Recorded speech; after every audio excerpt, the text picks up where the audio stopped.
bonjour à tous. On se retrouve pour le pronostic du quintet de ce mercredi. Nous serons le 7 décembre et on prendra la direction de Vincennes pour un quintet en Réunion 1, course 1. C'est le prix de Villers-Cotterêts. C'est une course C de niveau européen pour des chevaux âgés de 6 et 7 ans qui ont gagné au moins 60 000 euros, mais pas 180 000 euros. Il y aura 2100 mètres à parcourir, un départ donné derrière l'aide de l'autostart et ils seront 16 à en découdre pour la victoire avec des chevaux bien connus de chez nous et une course intéressante à pronostiquer.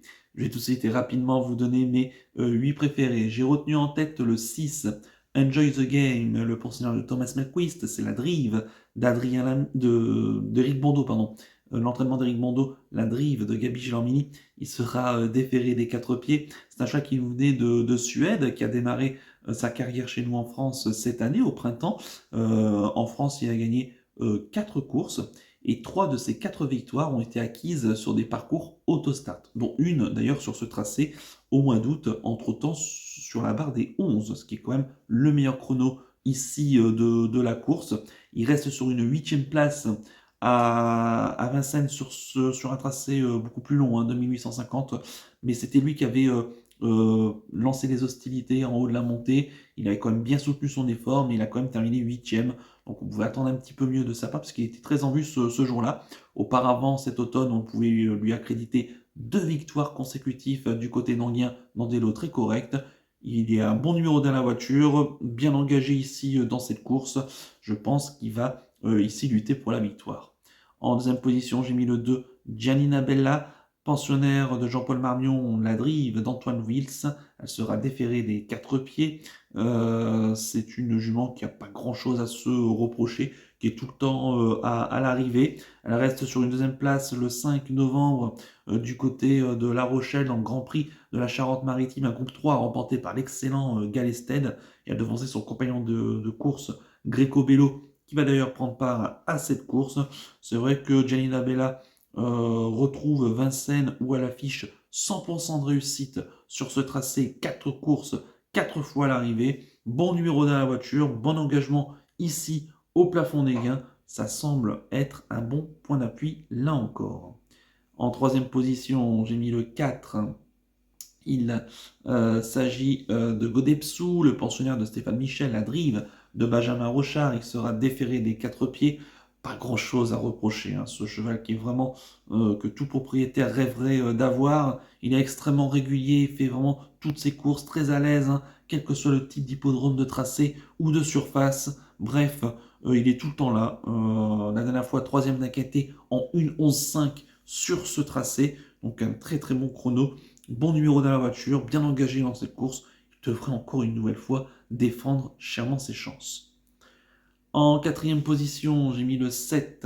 Il s'agit de Greco Bello, qui est l'autre atout de Jean-Paul Marion. C'est la drive de Anthony Barrier, sera déféré des 4 pieds. Le cheval, donc, il reste sur sa 3e place dans le Grand Prix de la Charente-Maritime.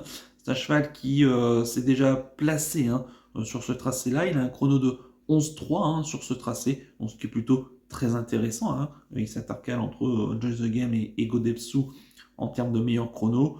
Le cheval qui là encore, comme sa compagne d'entraînement, répond tout le temps présent, qui est tout le temps à l'arrivée. Bref, il semble là encore être un bon point d'appui, même si attention quand même à son numéro tout à l'extérieur. En 5e position, j'ai mis le 5, il s'agit de Fulmida, pensionnaire d'Arnaud Maillard, c'est la drive d'Éric Raffin, elle sera plaquée des antérieurs, déférée des postérieurs. C'est une jument qui compte quelques courses de remise en jambe, notamment ferrée depuis le mois d'octobre. Elle avait été absente entre mars donc et octobre. Des courses de rentrée qui ont été très convaincantes. Ensuite, déférée des 4, c'est 2e à Vincennes sur un 2008 et disqualifiée dernièrement du côté de Rouen-Moncanchy. Faut pas la condamner trop hâtivement sur cette récente disqualification.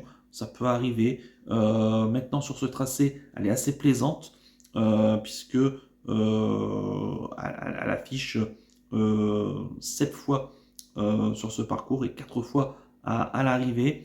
Lors du meeting d'hiver dernier, quasiment à la même époque, elle avait remporté 2 courses sur ce tracé quasiment coup sur coup. Là, ici, on fait appel à Éric Raffin. déférer donc ici, même c'est vrai que j'aurais aimé le petit bémol, hein, j'aurais aimé qu'elle soit complètement déférée des 4. Elle n'est que plaquée devant, mais ça reste avant coup, je pense, une chance très sérieuse. En sixième position, j'ai mis le 11, Last Winner, pensionnaire de Nico Nadens, qui en est son entraîneur driver. Elle sera déférée des antérieurs. Elle reste sur d'excellentes performances, hein, cette Last Winner. Récemment troisième à Mons, hein, on s'est fait un peu une santé du côté de la Belgique. Auparavant une victoire, hein, du côté de hier. C'est une vraie voyageuse, elle sait tout faire. Là encore, tous les types de surface. La grande piste de Vincennes, il n'y a pas vraiment de problème, même si elle a peut-être un peu moins de marge, voilà, sur cette grande piste, mais elle va encore une fois répondre présente. C'est vrai qu'il y a des clients en première ligne, elle s'élance, elle, en seconde ligne. Il faudra que ça se passe bien, que Nico Nanens lui accorde un bon parcours, mais si tel est le cas, elle a sa place évidemment pour une place. En septième position, j'ai mis le 14, Zante Laser. Pensionnaire de Fabrice Soulois, la drive de David Thomas. Elle sera déférée des 4 pieds. Elle reste sur un distancement restant de la 4e place après enquête le 20 novembre sur ce tracé. Bon, ça c'est dommage. Elle finissait dans une très plaisante action, hein, ce jour-là. Bon, c'est vrai qu'elle est un peu parfois sujette à des soucis d'allure, surtout ces derniers temps. Ça peut lui arriver, mais maintenant, elle excelle, hein, sur ce genre de tracé. Là encore, elle a un bon numéro, elle a des bons chronos, pardon, sur ce parcours-là, auquel elle a couru 12 fois, elle a fait 4 fois l'arrivée. Par contre, dans les quintés, elle a couru 6 fois et 4 fois l'arrivée. Donc, ce qui est plutôt bien pour les statisticiens ici de la course. Certes, elle doit s'élancer en seconde ligne. Maintenant, là encore, avec quelques différences de favoris, un bon parcours, hein, que peut donner David Thomas, je pense qu'elle a sa place une nouvelle fois dans les 5 premiers. Et enfin, en 8e position, j'ai mis l'As. Il s'agit de Generous Charm, le pensionnaire de Jérôme Chavat, la drive de Mathieu Abrivard. Il sera déféré des postérieurs pour la première fois de sa carrière. Le cheval qui nous vient du sud-ouest, hein, entraîné par Jérôme Chavat. Il reste sur d'excellentes prestations là-bas. On tente sa chance ici pour la première fois sur la grande piste de Vincennes et donc déféré des postérieurs. Double point d'interrogation. C'est vrai que c'est un cheval qui a un peu de vitesse. Maintenant, pas réellement sur ce type de tracé.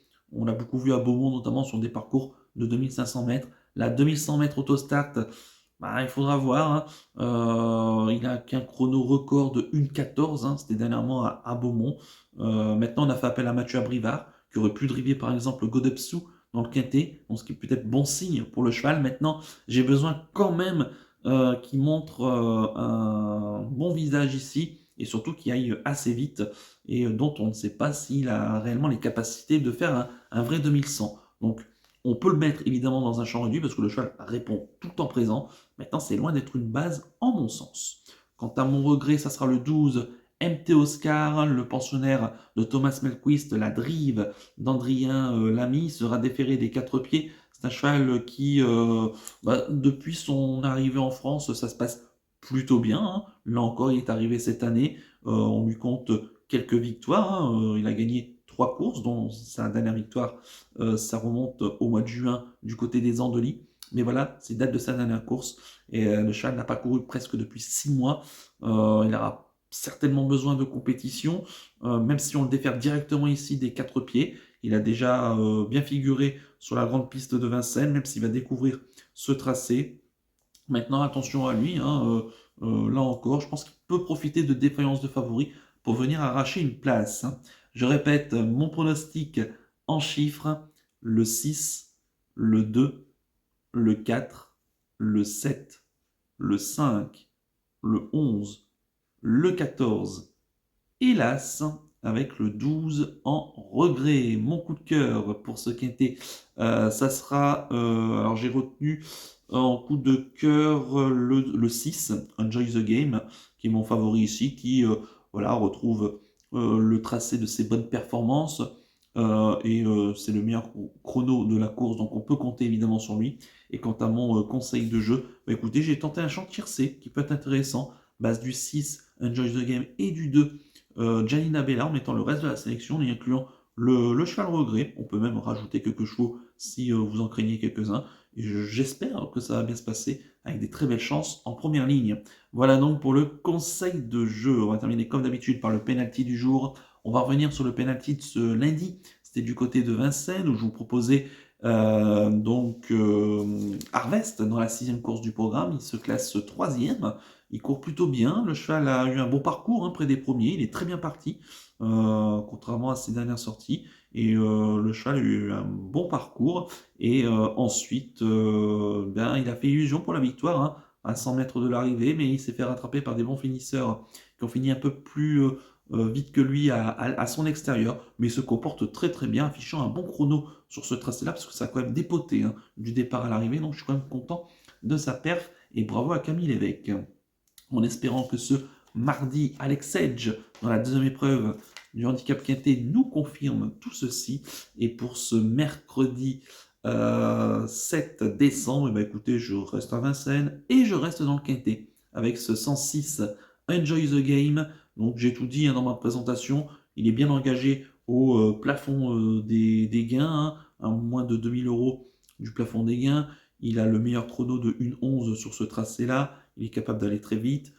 On doit le racheter par rapport à sa dernière tentative. C'est un vrai cheval qui adore les parcours de vitesse et qui semble encore perfectible et qui est capable de prendre quelques gains encore cet hiver sur cette cendrée. Donc le 106, Enjoy the Game en Réunion 1, course 1 du côté de Vincennes, la course du quintet. Voilà donc pour le penalty du jour. Il ne me reste plus qu'à vous remercier, qu'à vous souhaiter évidemment bonne chance pour les paris. Merci à tous pour votre fidélité. N'oubliez pas de liker et de vous abonner à la chaîne si ce n'est pas déjà fait par avance, et je vous en remercie.